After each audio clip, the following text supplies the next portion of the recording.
Welcome to Science and Wisdom Live, where scientists and meditators meet.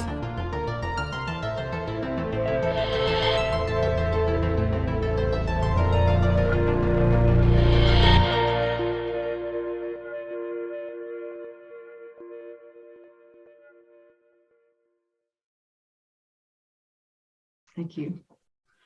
It's an honor to be here, and I'm kind of grateful for the opportunity actually to branch out a bit from Buddhism, because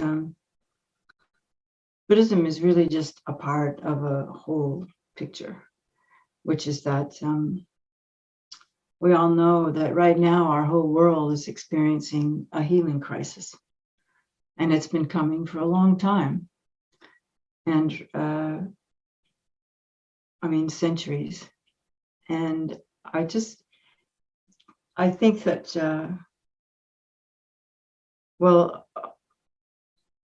I can remember in about the late 1960s, and some of you are old enough to have been part of those eras, we began talking about the necessity for a paradigm shift, that this crisis was coming, and it was predicted by scientists and yogis back in the 60s. Even the environmental crisis was predicted in the 50s with the climate crisis. And we're very much aware of pollution. And there was the book called The Population Bomb by Paul Ehrlich that warned of what was to come now with the pandemic and the global warming, and that what we needed was a total paradigm shift, a scientific revolution in worldview.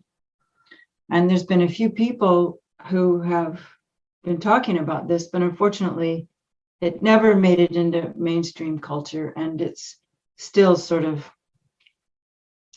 I really don't know what happened to it.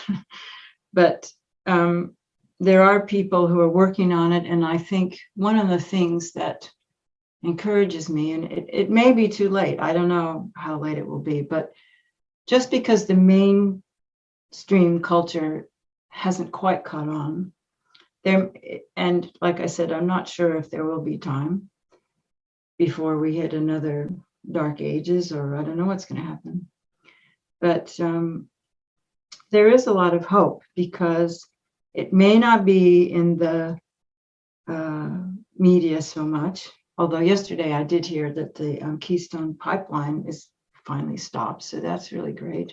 Of course, that's my view. Someone else can have a different view.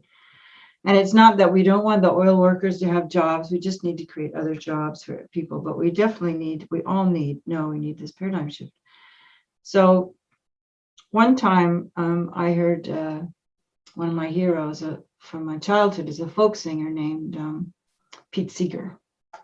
And maybe some of you know Pete Seeger. He was a hero of many modern singer-songwriters, and it was his 90th birthday, I think, and they were having a big party for him in Madison Square Garden, and he's being interviewed about this problem and this change in paradigm shift. And he said, well, it's like this. He said, if you have a scale, like the old-fashioned scale where you would measure, you put a weight on one side and you measure your grain on the other side. He said, well, it's like this, the dominant paradigm, the world of multinational corporations and the oil companies. And that. He says, okay, they have this big weight right here, But he said, there's individuals all over the planet, like, what's her name? Mandana, whatever, the lady in India who's doing so much work with organic farming in India. And there's all the healers and all the, now we even have an American president. This seems to be, he says, so slowly everybody, so if this is a huge like ball of iron, he said on this side, everyone's putting their little spoonful of sand, And so as we all put our little spoonfuls of sand, there's a possibility it can come together and maybe even, shift. And so what is this paradigm shift we've been talking about since my most of my lifetime?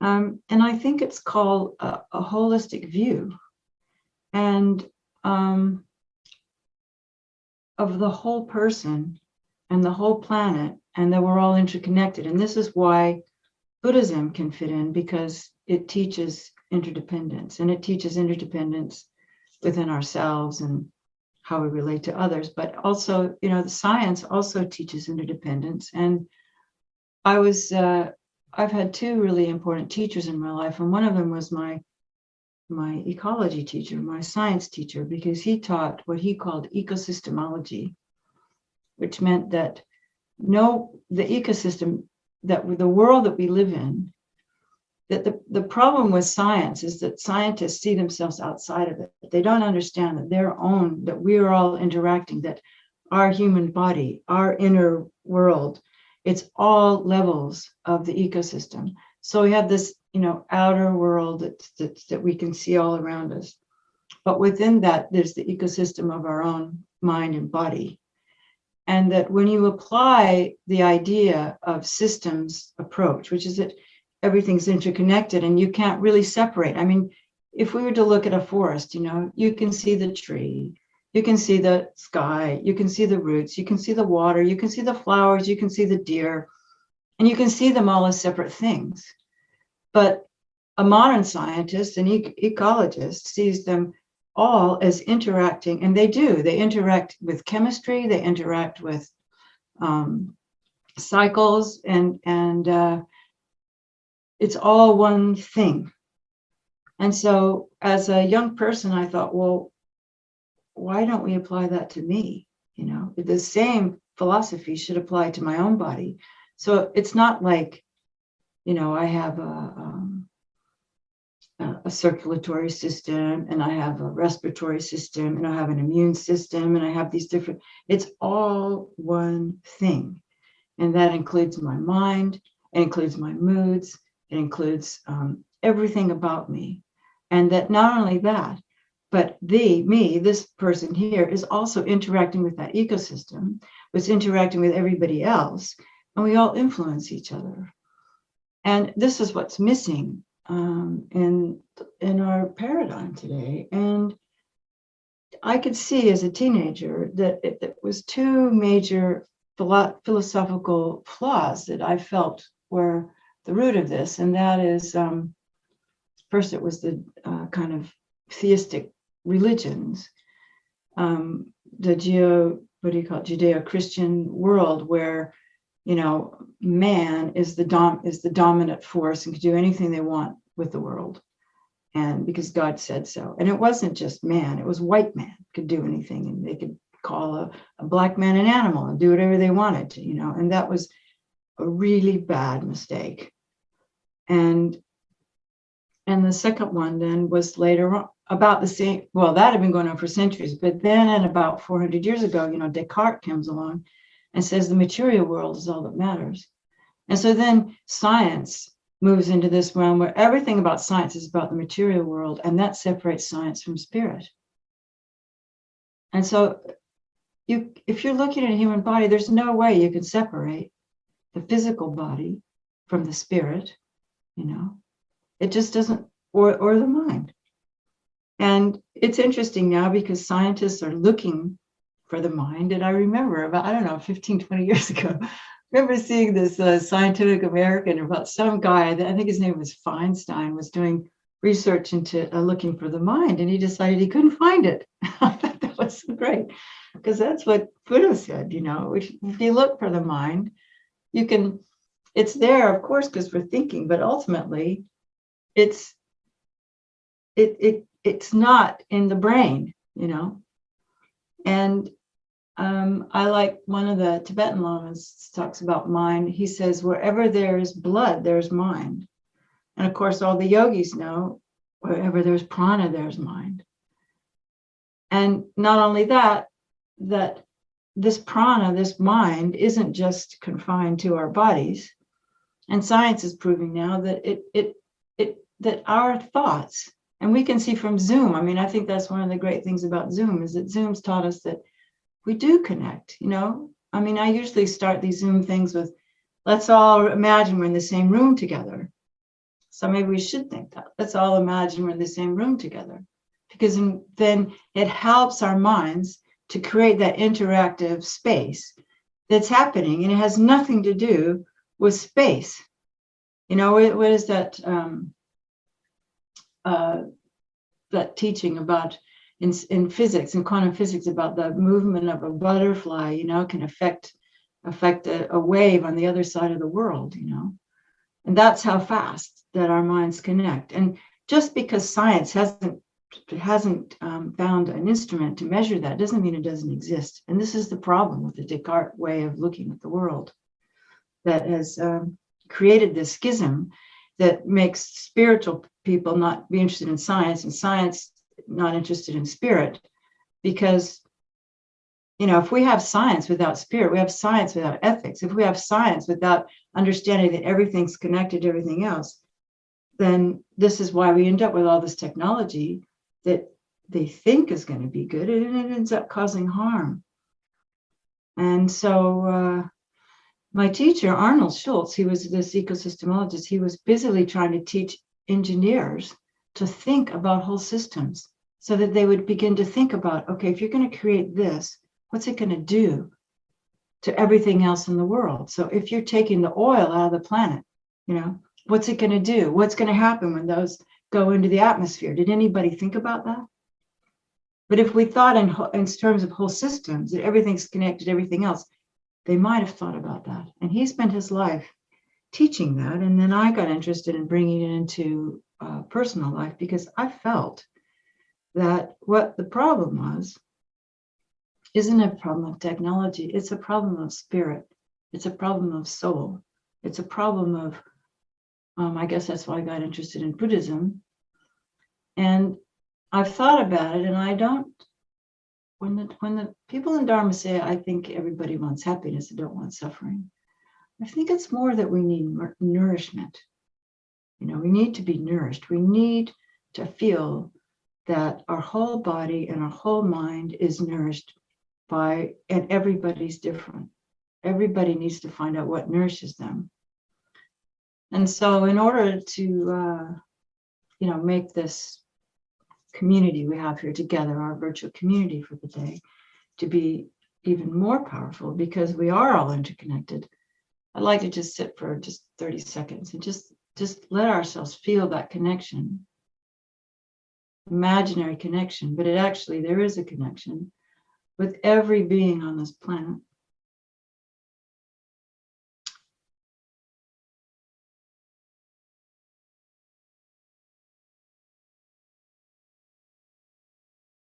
And wishing them all to have their needs met, so that they feel spiritually nourished, that they feel loved, cared for, they have enough to eat, roof over their heads, people to connect to.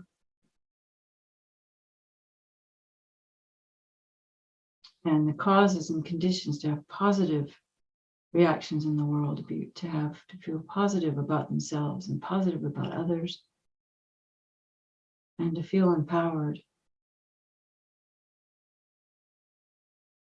to find out what it is on this planet that they need to do to most be of service and nourishment to themselves and others. So however you want to think that, because we are in this crisis.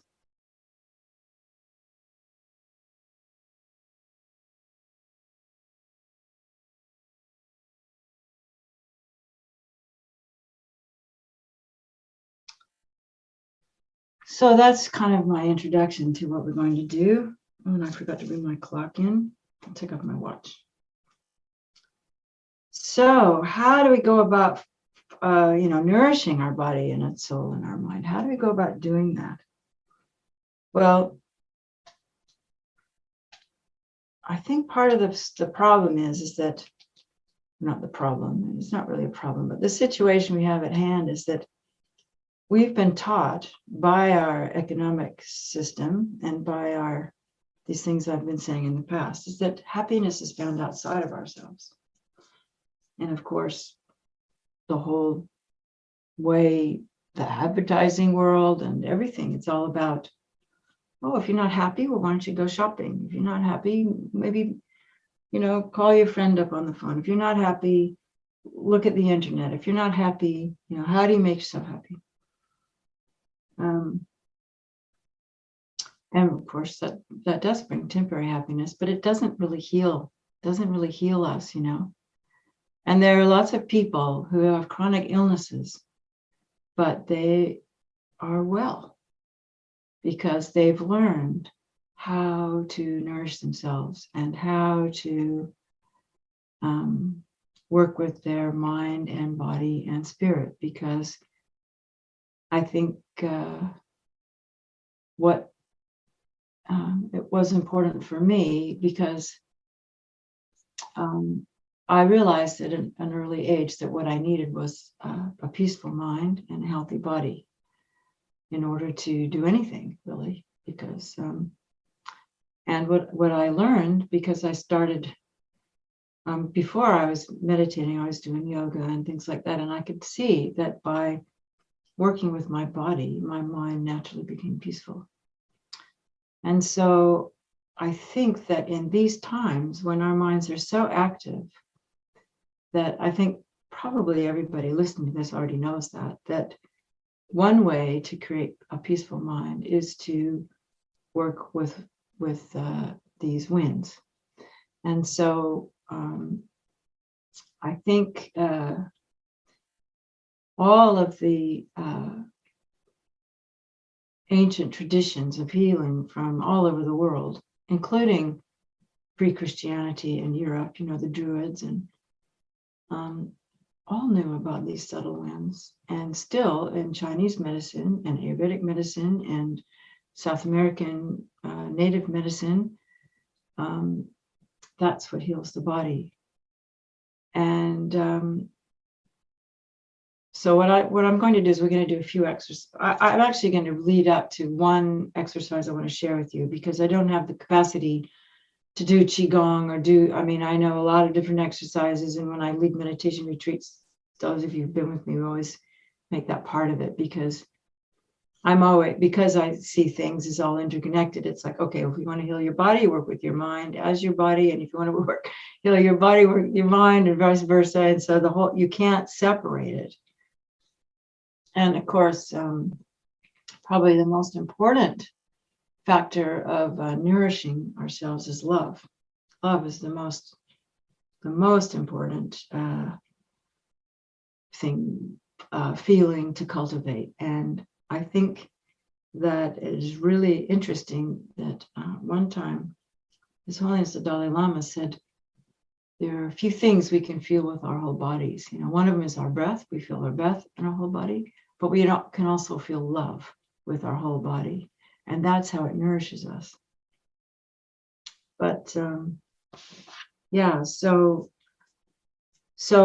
when we work with these winds and learn to feel our whole bodies, as Geshe-la was he kind of briefly touched on, mindfulness of breath and mindfulness of body and mindfulness of awareness and mind, and all these things are it's all different ways of approaching the same thing, which is that in the end, what we're looking for is awareness of our body, our spirit, and our mind, and how to move within that, and how to nourish that, and how to grow that, and how to heal ourselves, so that then we can do what needs to be done to help this world crisis.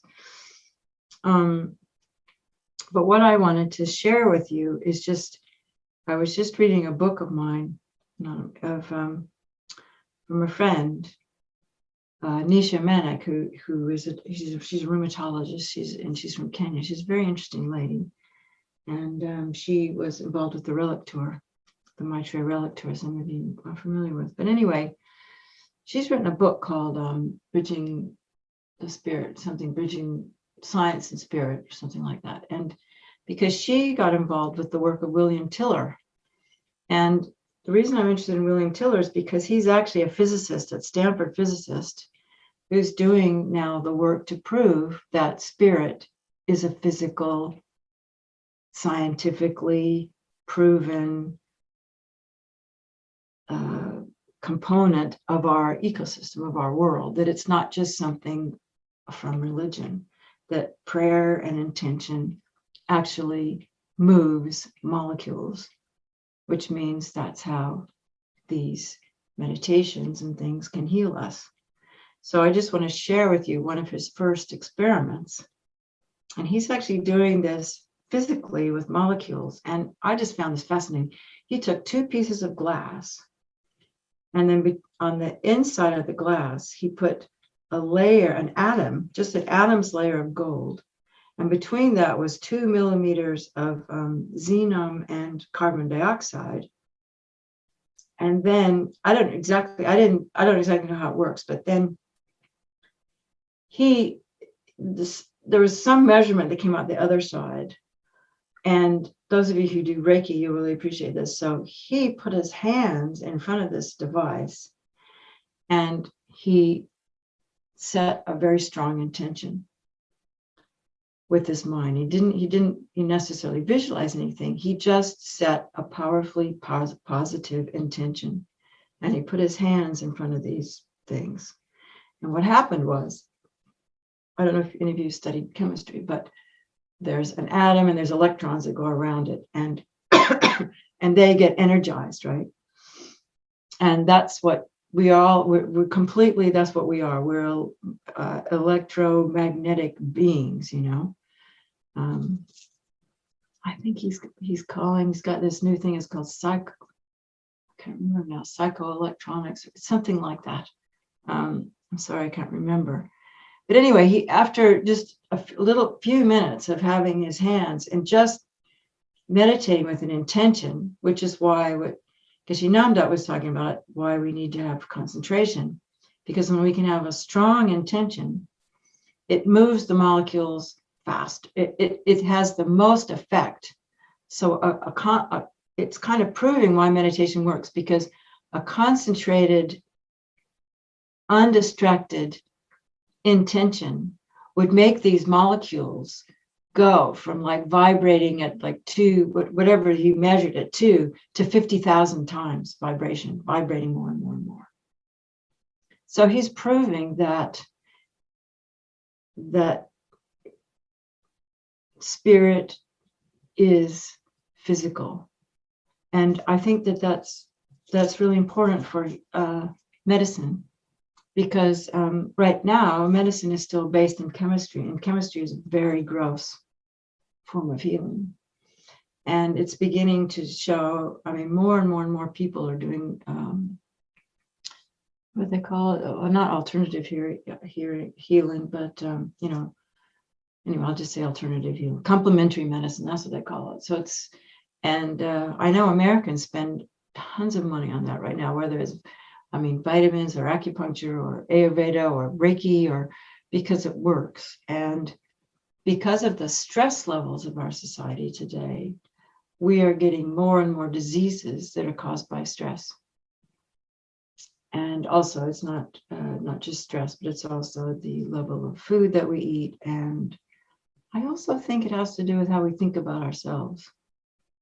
So I think that's enough talking. So I'd like to, if you'll bear with me, I just want to do a few explorations, kind of preliminary things, and then I'm going to lead us through a meditation I learned from Chinese medicine. Like I said, because I don't have a camera, I can't stand up and move and do that. So let's just sit for a moment and remember that thing about intention, you know. Because what that means is that, especially for those of us who've been, you know, studying the Dharma, it kind of really cements the fact that motivation is so important. Because our motivation, our intention, you see, affects all the molecules in our body. So you can see now why to have a positive outlook on life is a good thing. So how do we, I think that's sort of the foundation of healing, is how do we go about creating an inner world that is nourishing. So it's more basic to anything, what's it like inside? You know, I have a house and I live in a land, but what's it like inside here? This is my real home, is what's inside here. So let's just stop for a minute. And I just want you to, if you will bear with me, let's explore a little bit. First, we'll just, like Geshe-la did, we'll just start with our breathing. And I would just like you to, or us to think about, feel how you're breathing.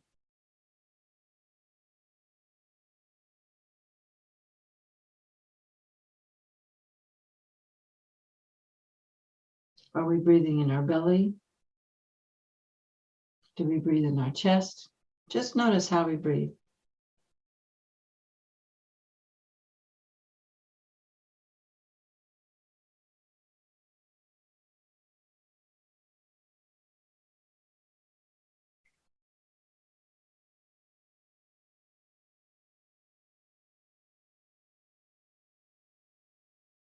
Is our breathing fast or slow?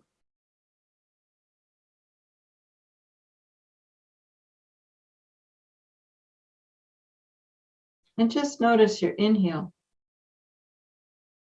Where does your inhale go?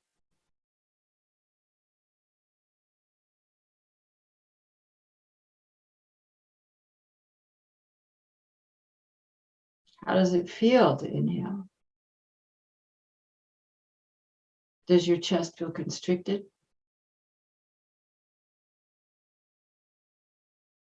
Does my belly feel constricted?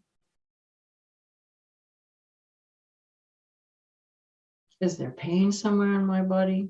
If there is, then please lie down. You don't have to sit up to do this.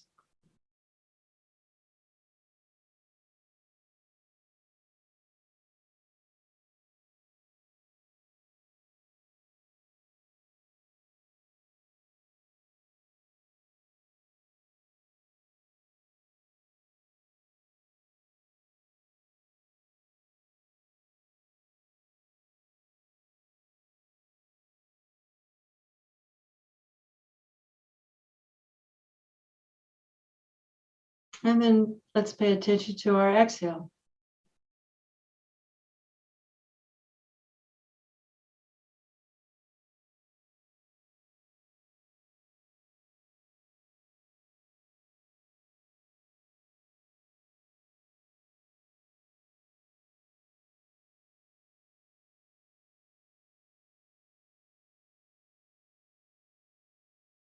And then go back to the inhale and notice, does it feel different? Does it affect me a little bit differently if I focus on the inhale rather than the exhale?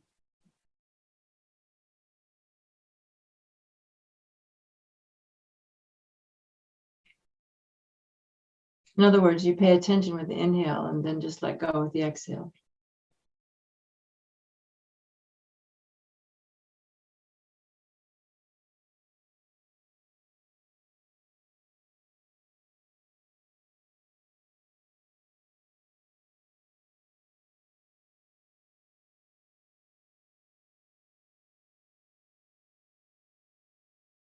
And then shift around again. What does it feel like if I pay attention to the exhale and just let the inhale naturally come?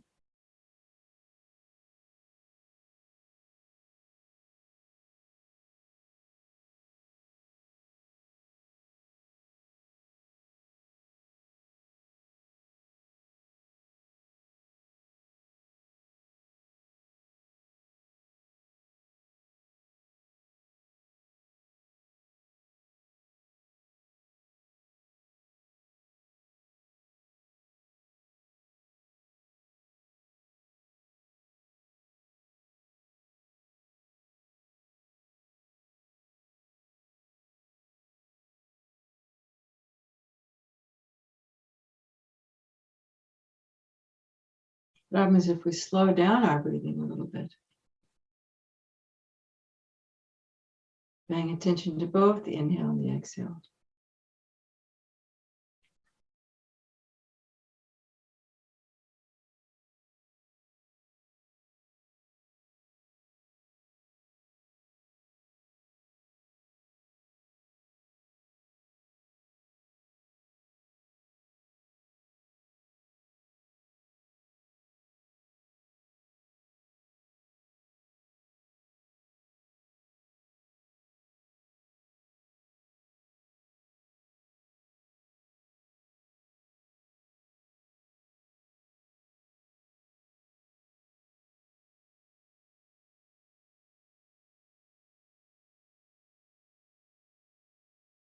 Then let's try another breathing experiment. We're just becoming familiar with our breath because we breathe all the time. Just imagine every time you inhale, and you can inhale as deeply or as shallowly as you want. Probably deep's better though. And just imagine when you exhale, that your exhale is going out 5 feet in front of you. And let your exhale be longer than your inhale. If that's comfortable for you, only if it's comfortable.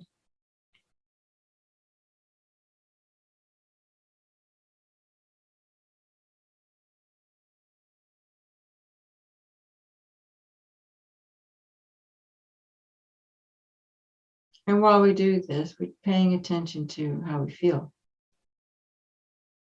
It's called awareness.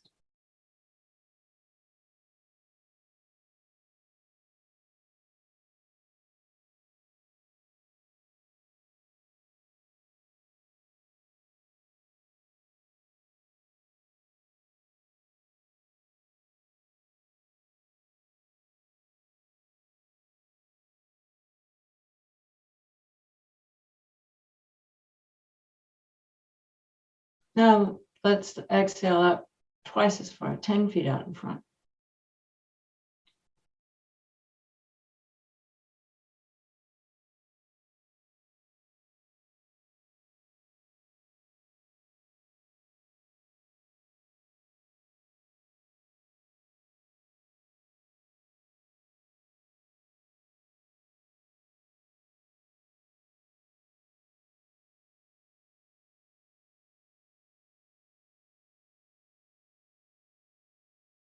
Now imagine 20 feet in front.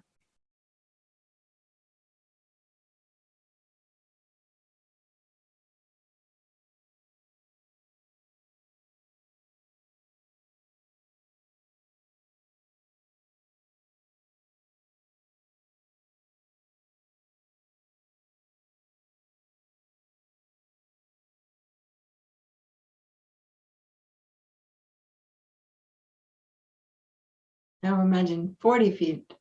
Guess what? We're not feet here, are we? We're in England. Meters. Let's expect meters. 40 meters in front.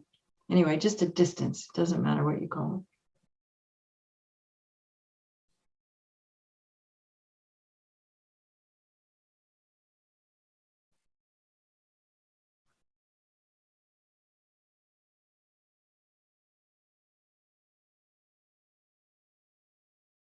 And now imagine as you exhale that your breath not only goes in front of you, but just imagine that all the pores of your skin can also exhale breath.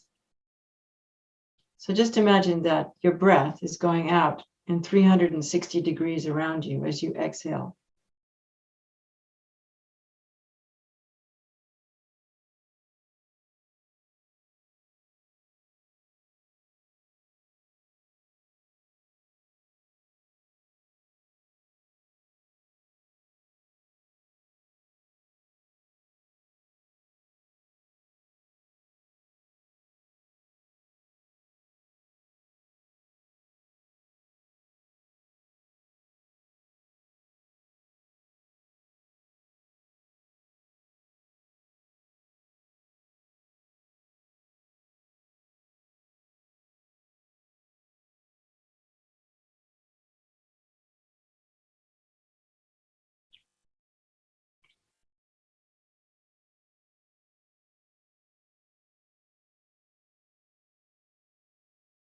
Then just relax. And just notice how you feel. You can play with this on your own.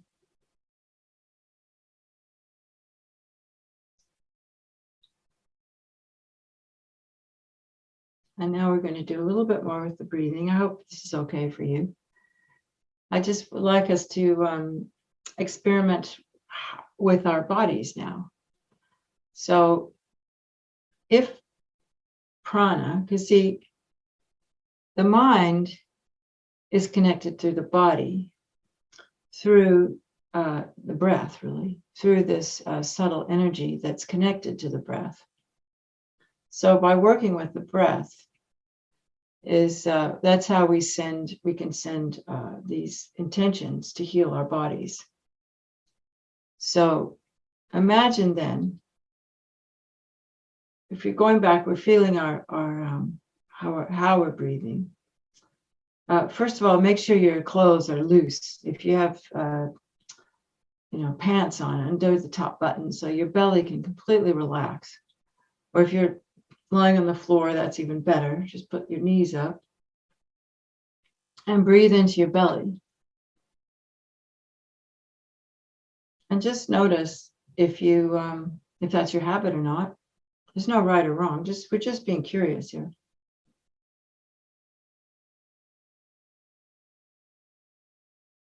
So just imagine that as we breathe in, that the diaphragm goes down and the belly goes out. And we can imagine that breath going down our legs into our feet. And like Geshe-Namdal was saying, feeling our feet, feeling the feet wherever they are, either on the floor or the cushion or the bed.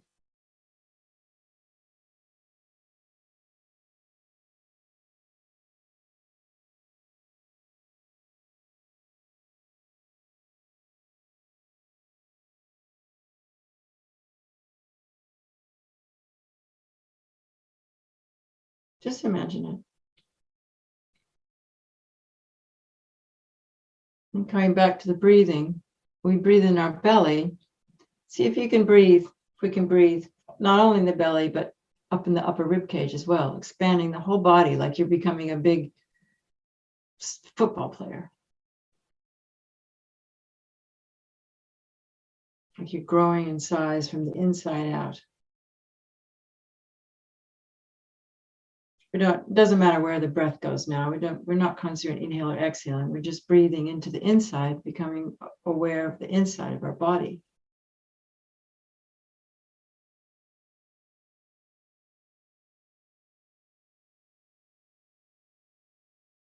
And then just imagine that as you exhale, not only does the breath go down the legs, it also goes down the arms and gets to the fingertips and maybe out the palms of your hands.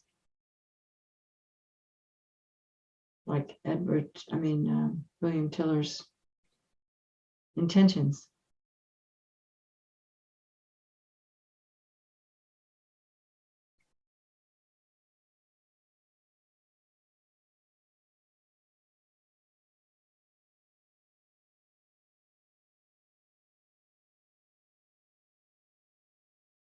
And then imagine as you're filling up this whole inside of your torso, imagine you're filling up from the, down in your pelvic area, all the way up to your shoulder, up to the shoulders and under the collarbones, filling that with breath. It doesn't have to be intense, just still, but just, kind of liveling up yourself, as Bob Marley says. We're meant to lively up ourselves. That's how we do it.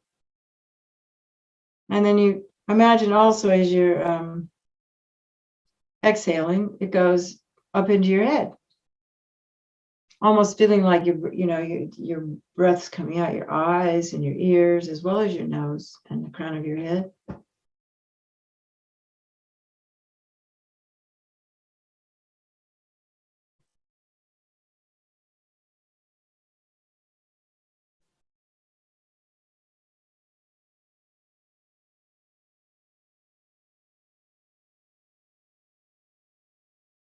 We don't have to focus too intently, just kind of know what's going on. And then add to that what we did before, which is imagine that, all your pores, that the breath can not only fill out your body, but it goes out the pores of your body. So that you can imagine when you're breathing in through all the pores on your skin.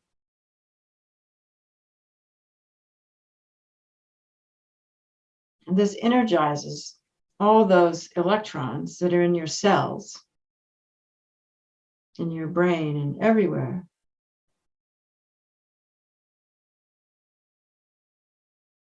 Because it does.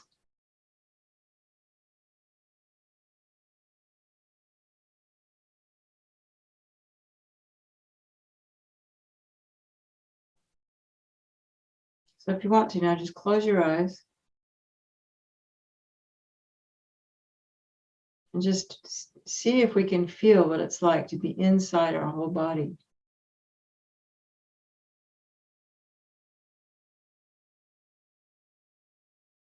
Feeling the legs and the feet and the arms and the head. And when we breathe in, we fill up that whole body. And we breathe out, we feel that exhale going out through the arms and the legs and the crown of the head and through the pores of the skin.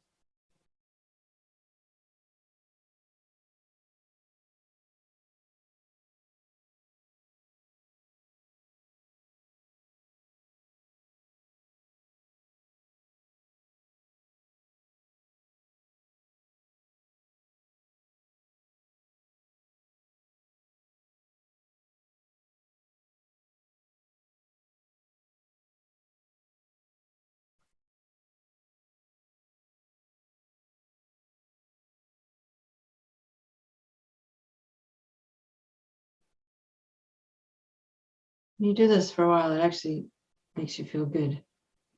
Just even if you do that, it just is a very healing activity. So then that's the first kind of step to the thing we're going to do later.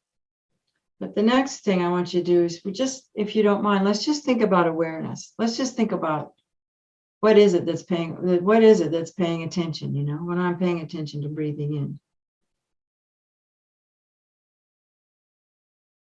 Like maybe you hear a sound outside. What is it that's paying attention to that sound outside?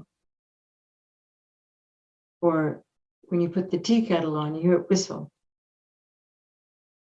There's this part of mind that just pays attention.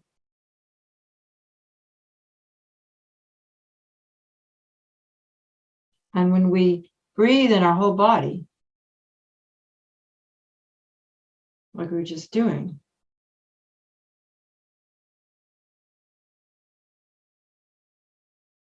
it allows this awareness factor, this attention factor, to be just simply present. Not necessarily awareness, of something, of thinking. Well, we're being aware of our body and our breathing.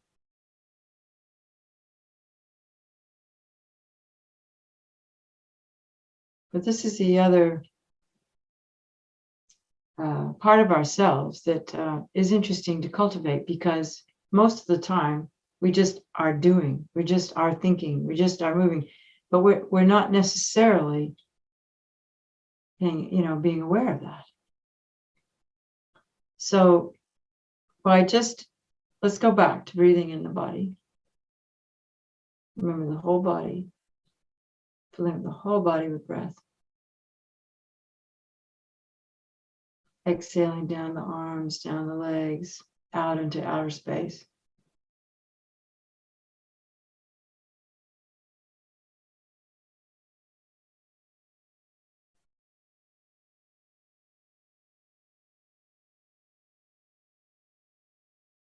And if we can just rest in that, then we connect with our basic awareness.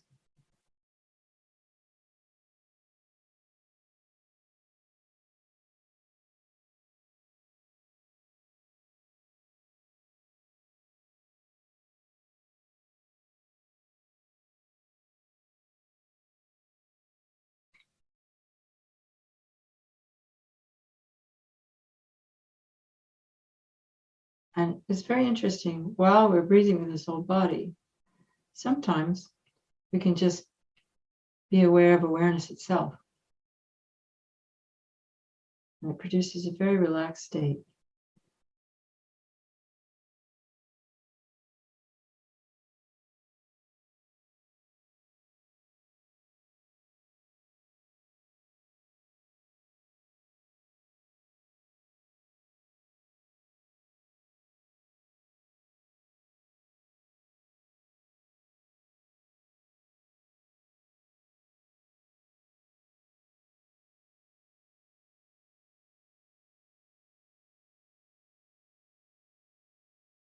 Our minds are always busy. And it seems like, the only time we rest is when we sleep. But I'd like to invite you to explore what it's like to give your mind a rest while it's awake. So when you play with this whole body breathing,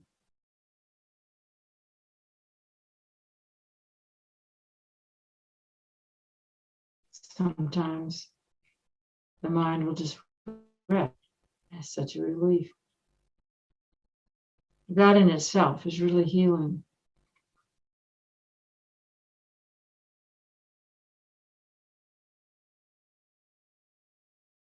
So we're talking about creating a home, an inner home, a healing space that we can take anywhere, even on the tube, So the next thing we need to do is, okay, we're talking about awareness. So when awareness starts to speak to us, when awareness comes out of its kind of subtle state, which is just being, and it starts to be aware of a sound, that's one thing, or aware of my breath is one thing. But what happens, it gets more complicated. What happens when we become aware of a thought and we don't like that thought? Or we become aware of an emotion. That's most particularly what I'm interested in, because emotions, this is what acupuncture and Chinese medicine and all these different, what so much causes us to be ill is harboring emotions that are harmful, particularly about ourselves, not only about other people, but about ourselves. And I think that most of us grow up in an environment, and maybe it's different with the younger generation because the parents are so much more permissive. But it seems, we kind of grow up with this inner authoritarian, judgmental critic. And so when we are becoming aware of our thoughts or becoming aware of a negative emotion, we use a negative, aggressive emotion to try to stop that. And this is never going to work, So the next thing I want us to do is let's just sit for a minute and feel who it is inside yourself that talks to yourself. Listen to that voice of when you're saying, what happens when you have to do something that you don't really want to do, whatever it is, even if it's just getting out of bed in the morning, or, going to wash the dishes, or, doing your meditation, or whatever you said you need to do, when you have come up to resistance, just stop and I'm going to give you a few, just think about how you handle that, and what kind of voice, who's the speaker in your head. Let's try that one for a minute.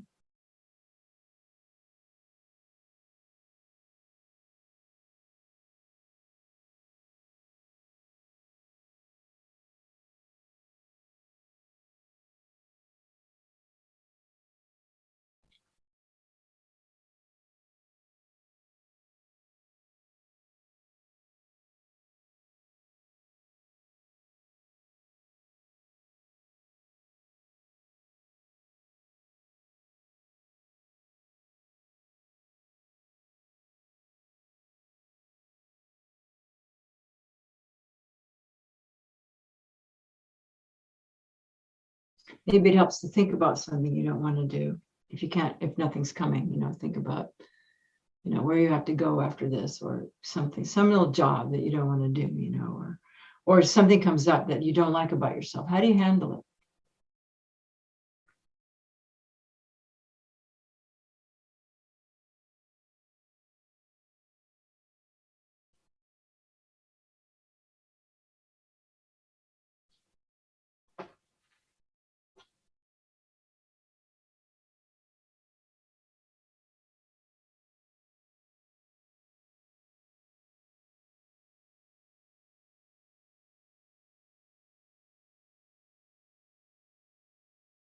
So another thing I'd if we're about healing, then that inner voice, one thing we can learn is to transform. And I think Tenzin Choki's thing on shame is going to be really, really helpful for this. I remember talking to her before she did one of her long retreats about all of that.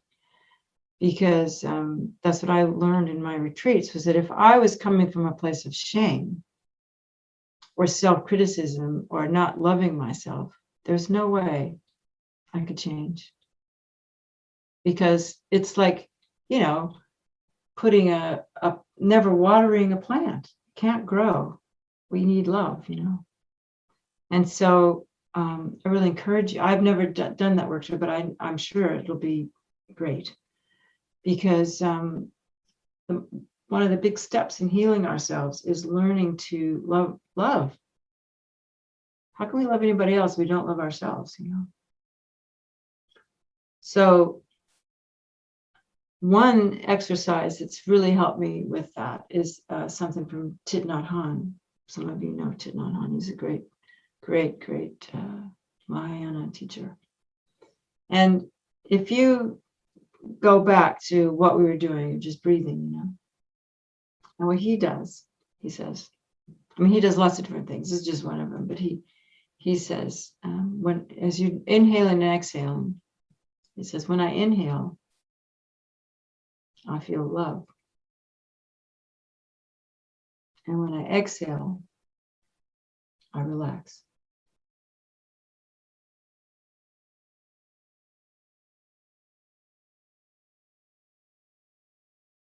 And all you have to do is think about somebody you love, whether it's, your child, your pet, your grandmother.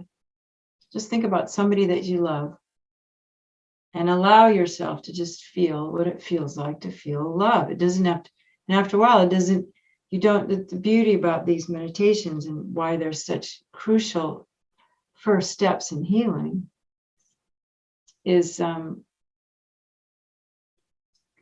love is like His Holiness says, love can be felt with the whole body, is what heals us. And so love doesn't have to have an object.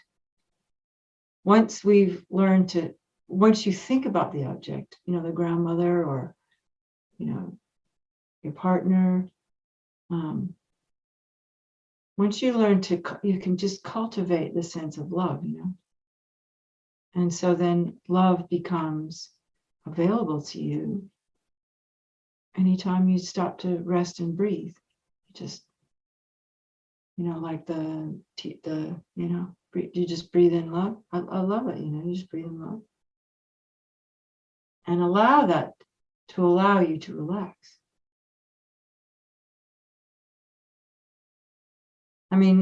You might not get this, in 5 minutes, but I assure you, if you work with it over time, it'll work.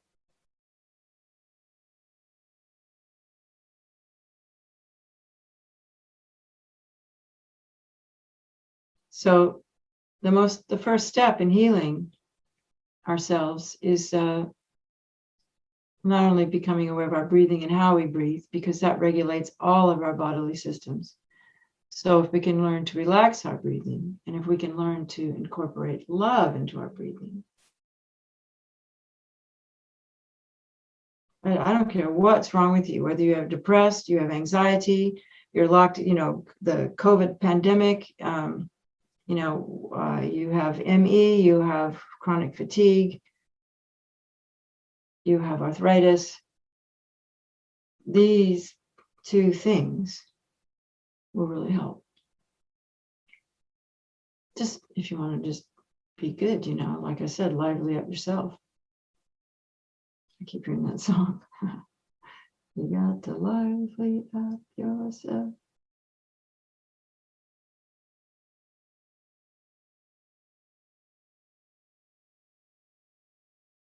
And then, of course, it really helps to find things that bring you joy,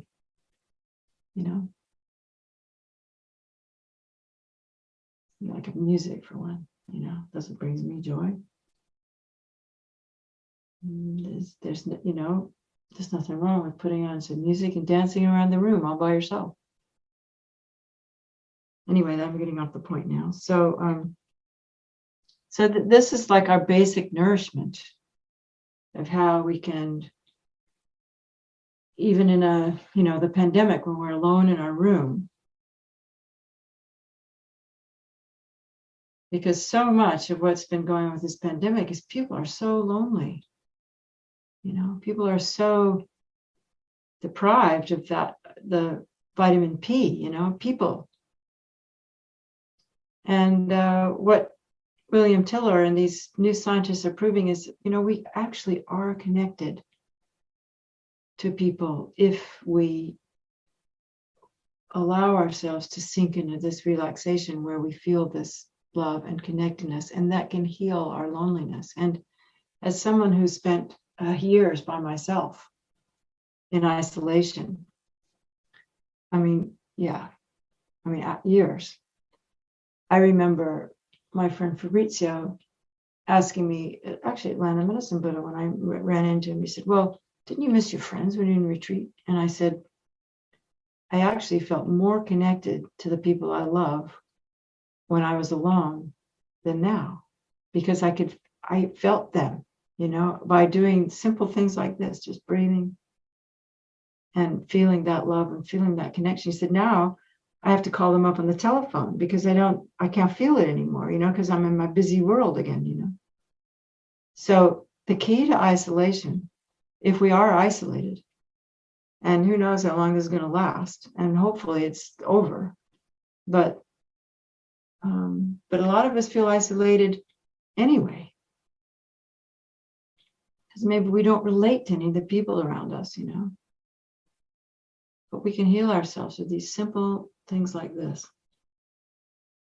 So now we're going to get to the actual exercise I wanted to do. That's more of a real, healing kind of thing. Next phase healing, I suppose, where this is the most basic, what I'm talking about. And creating that it's so important to create that inner place where you feel at home, where I feel at home, where it's not that critical place where I go home. If I let myself be, I feel that shame or that, I'm not good enough or all those kind of things, And what we need to understand is that those are just thoughts. They're not real. And they're just things that have been told to us, and they've been handed down generations, particularly I think among women. My grandmother didn't feel good about herself. Her grandmother and her grandmother and her grandmother and her grandmother. And the same is true probably in situations with people of color, And it's just, we just need to just don't believe it.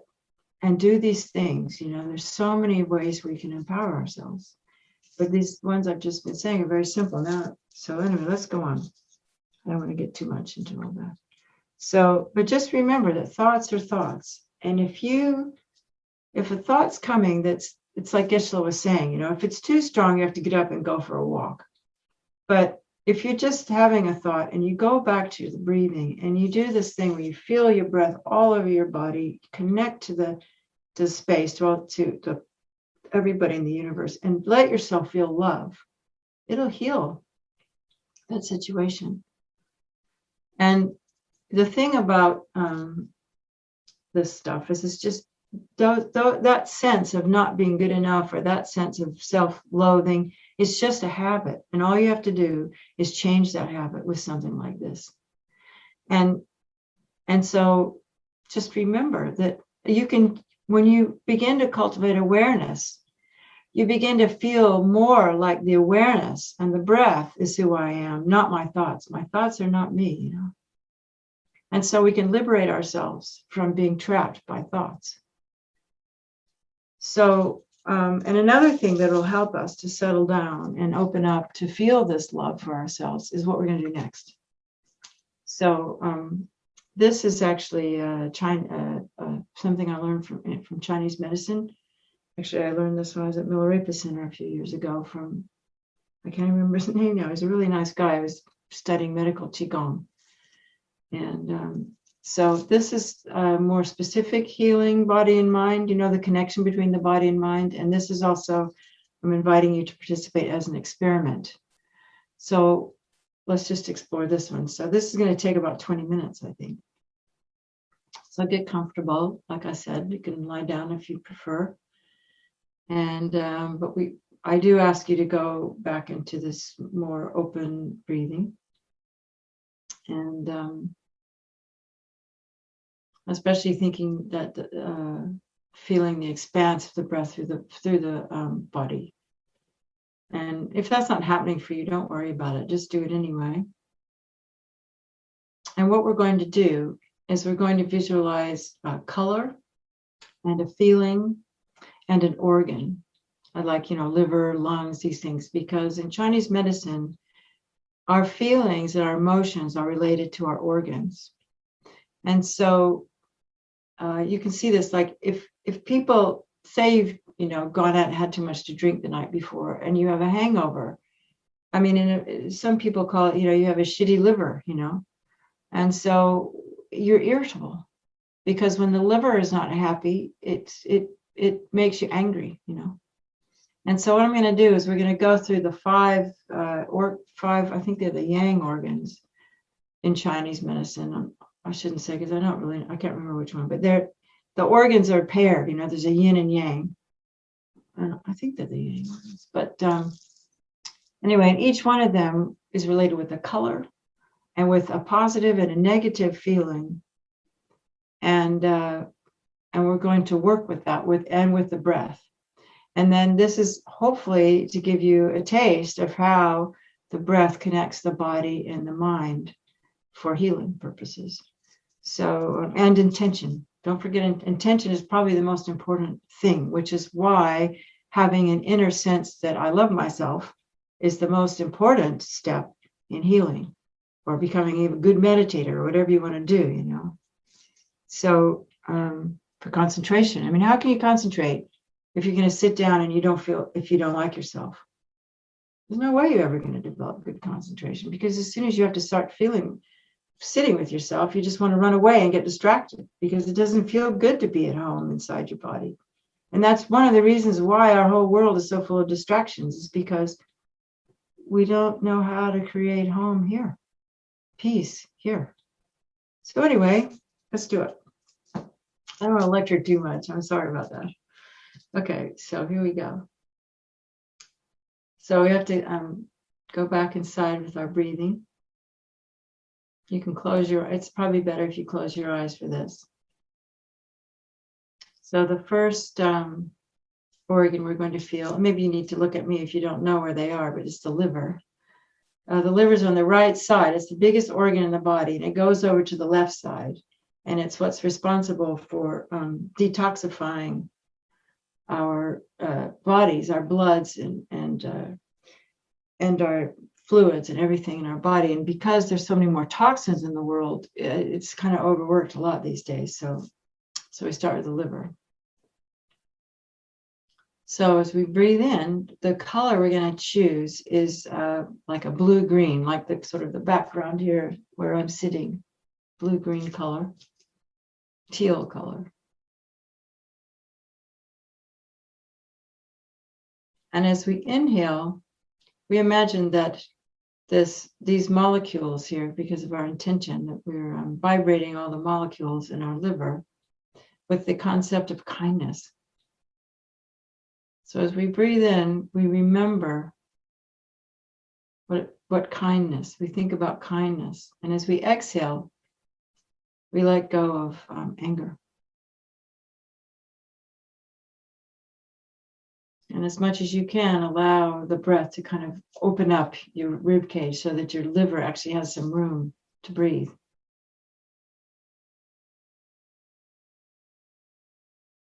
We'll just spend a couple minutes on each one.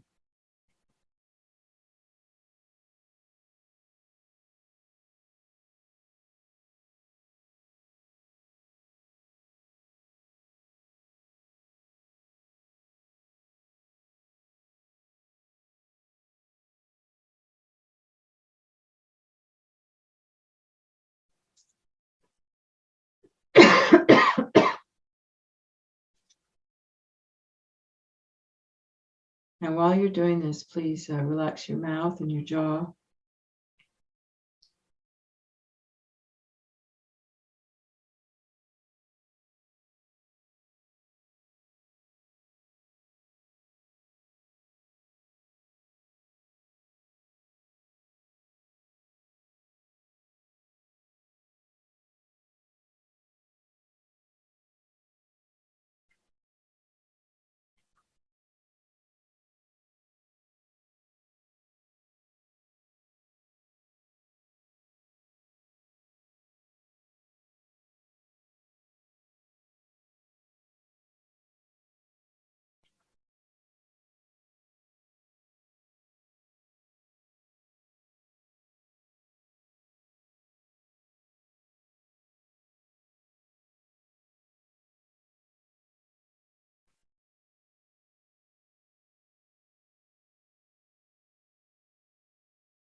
You can use your breath to expand inside the rib cage.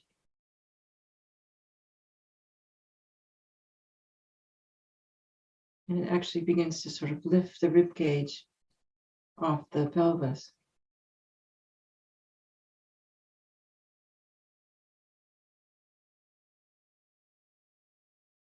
Energizing that liver.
If it helps you, you can imagine as you exhale that all of the anger, the toxin from the liver are going down out through the base of your spine into the earth.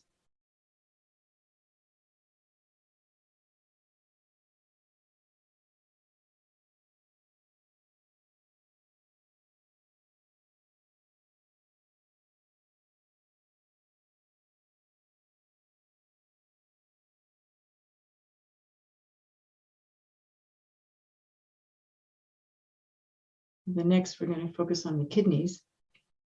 And we have two kidneys that are in the back, just below the bottom, around the bottom of the rib cage.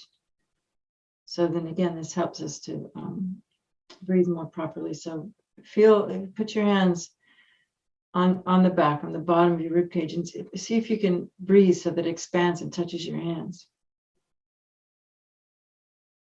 So you feel your rib cage expanding, making room for those kidneys to get healthy.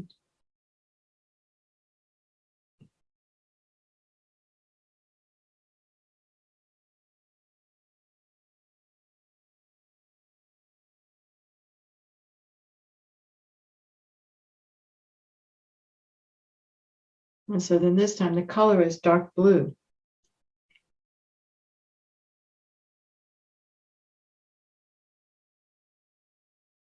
And we're breathing in a sense of security and letting go of fear. So just use your imagination. And just with the intention and the faith is a part of this. I've been kind of believing that it's happening, that it'll work.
When your mind wanders, just bring it back.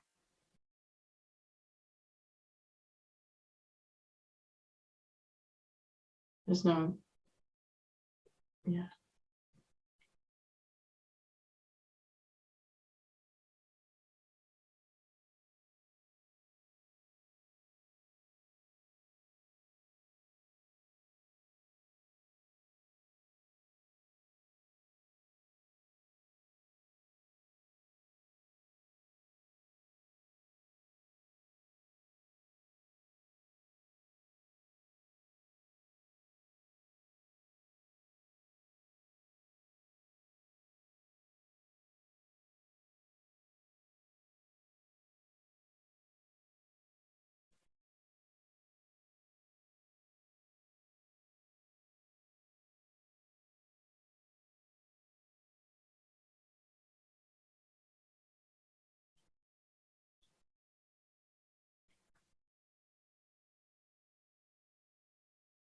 And then we shift the focus to the spleen, which is on the left side, and it's a small organ next to the stomach.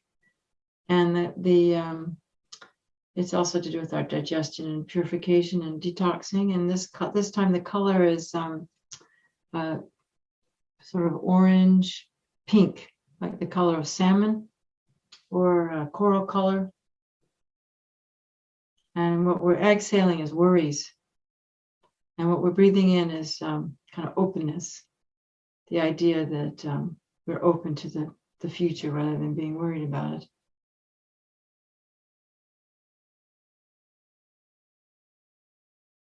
And so again, you can put your hand on the left side or just on both sides, and just feel when you're breathing, if we can use our breath to expand.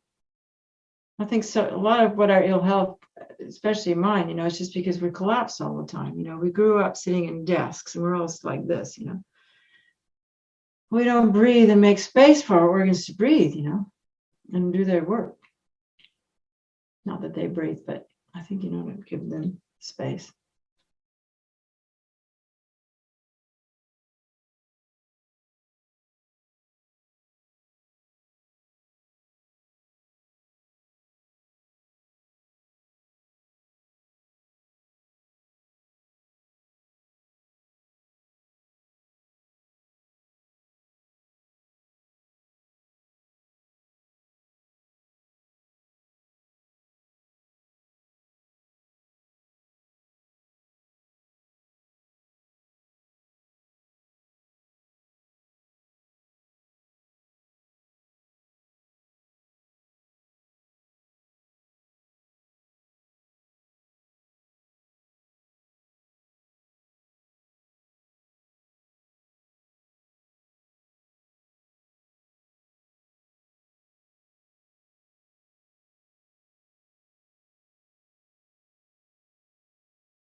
And then we'll shift to the lungs.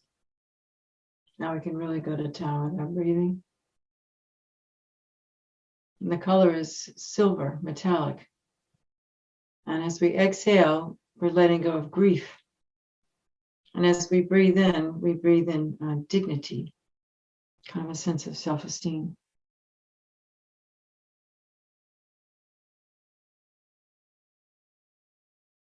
Appreciation, gratitude.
Imagine you can fill up your entire lungs.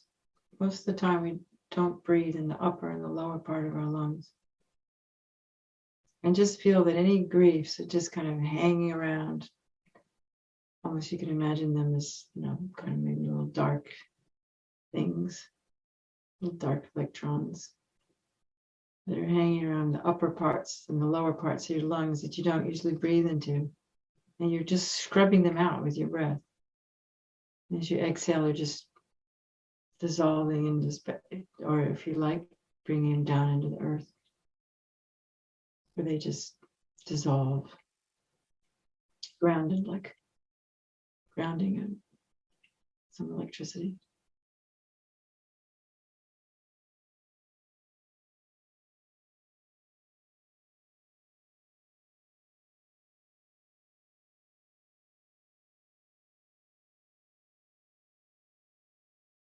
And the last one is the heart.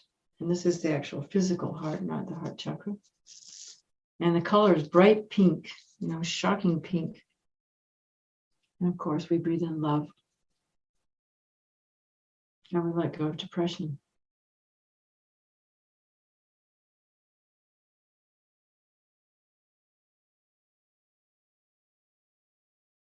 All the feelings that go along with depression.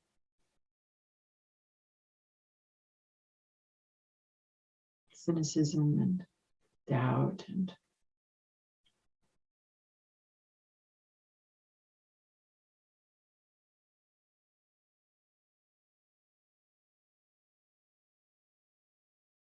unworthiness.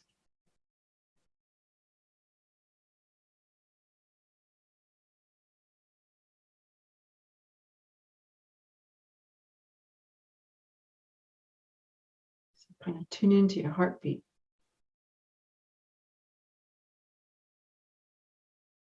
And feel that heart being energized with love.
And we can imagine that we can take this love and go back to what we were doing before, feeling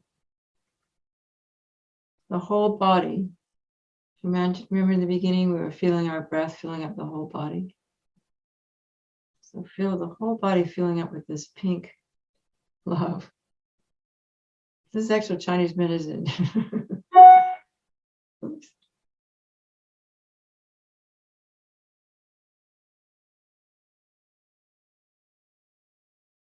Just nourishing every cell in your body. From your toes, to fingertips, top of your head.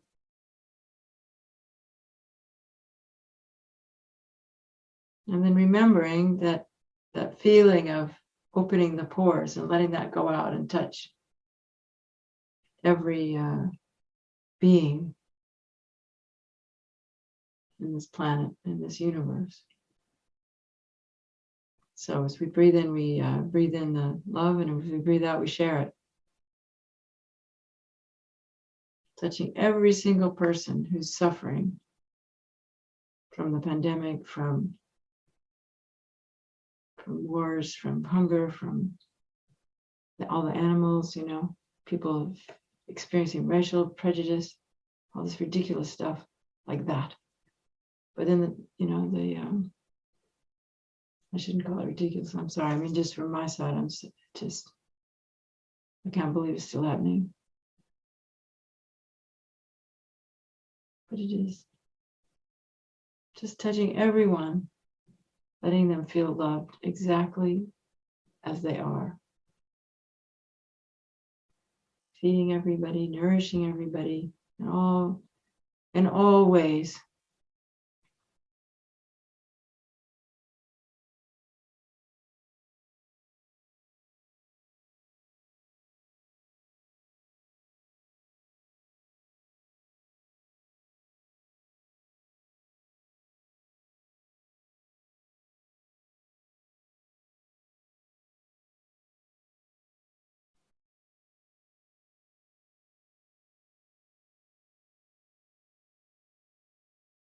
And our time's up. So I hope that was of some interest to you. And I just wanted to end with, this was talking about body, mind, and spirit. I didn't talk about the body too much because I think we know more about that.